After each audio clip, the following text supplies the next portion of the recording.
Welcome to the Tuesday edition of Word of the Day. Today is Tuesday, September the 9th, 2014. We're going to continue talking from the subject title, Recognizing and Walking in the Will of God. Recognizing and Walking in the Will of God. Would you turn to me to Colossians chapter 3, verse 15? It reads, "Let the peace of Christ rule in your hearts, since as members of one body you were called to peace, and be thankful." I'm going to give you a point that will help you to walk in the will of God. Number one, don't run the red lights. Don't run the red lights. Many times God uses red lights as well as green lights. It's important that we learn to appreciate that. In Revelations, the Bible says he opens doors that no man can shut, and he shuts doors that no man can open. It's important, that the God that opens doors is the same God that closes doors.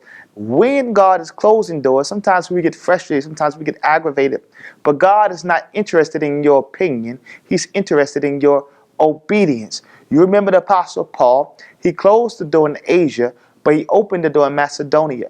You have to trust God and allow him to have his way in your life. Secondly, you have to heed the umpire's call. The Bible says, let peace rule. Let God's Spirit rule and reign in your life. Let God make the calls in your life. Sometimes it will seem unfair. Sometimes it will seem harsh. But if you allow him to make the calls, then you can have peace at the end of the day. Because when you allow God to be God, you won't have to be God yourself.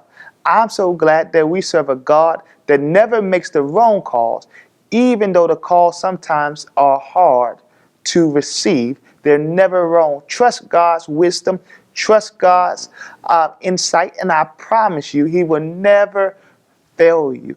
I'm glad that God calls things, and he gives us the ability to call those things and speak those things that are not as though they were. Be encouraged on today. Know that God's calls will always bring peace to your life. Let the peace of God surpass all your understanding, and let it guard your heart and your mind. Again, thank you for spending this time with me. I pray you are blessed by the word of the day, and I pray because of these two sessions, you are walking in the will of God. Until next time, God bless.